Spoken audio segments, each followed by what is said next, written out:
because they had the Alexa, when they had children's recordings, so like a kid would say, hey Alexa, or ask Alexa something, they were keeping it. Even after parents had asked it to be deleted. And then they told the FTC, no, we actually had deleted those voice recordings, but they actually had. And so, do you think $25 million is enough of a fine for keeping your child safe for a multi-billion-dollar company? Do you think that's going to stop them from doing that in the future? Right? And so that's where policy comes in. We need to have laws that punish the companies for when they make decisions that are actually harmful and hurtful. And Europe has a really good model for that.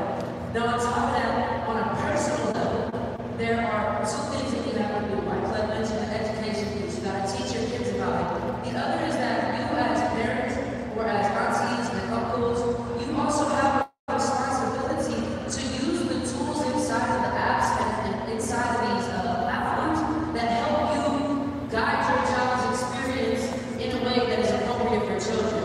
So, very popular app that you may or may not have heard of, YouTube. A few years ago, they had a massive scandal called S.O.U.L. You can look it up, like Elsa from Frozen, where on YouTube Kids, people were making these crazy cartoons, but it was like Spider-Man beating up Elsa, like violent videos that ended up inside of YouTube Kids.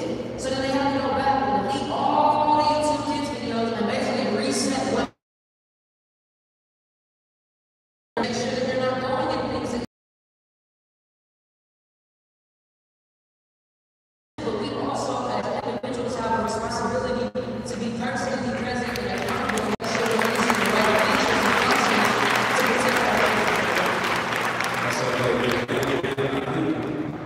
There's an important conversation that we have here about the balance of doing good while doing good. There's a way to make money and still not harm people. You are in this unique position where you're investing, you're also heavily involved in politics and social issues, etc. How can you position the company to this point of capitalism?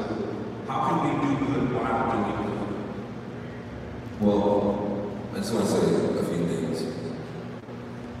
I feel like I'm sitting next to somebody who's going to be in the history books. Why not in the history books?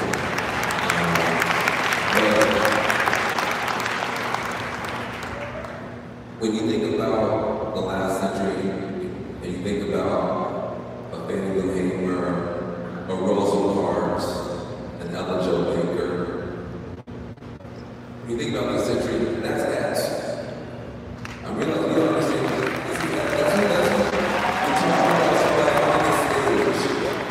who was fighting. She didn't just talk like this around Negroes. She's been hired by the biggest and the best companies and went in there and did real battle and won real battles.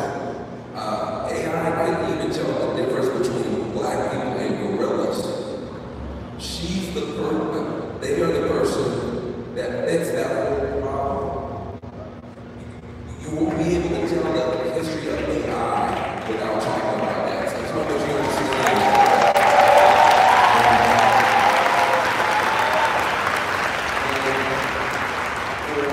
X.Eyee giving you real insight, we have to go in now. We have to go in. Paul Revere has come and given us the call. Now, for the entrepreneurs in particular, I want y'all to make a lot of money. We have to make a lot of money. You mentioned to do good, and people got to talk to I'll get to that. But also, do well. Please do well, because what I've learned in politics is there are 4 corners of power, not just one. I was part of the Obama administration. We thought that because we have the White House, and God does hope that we get it again.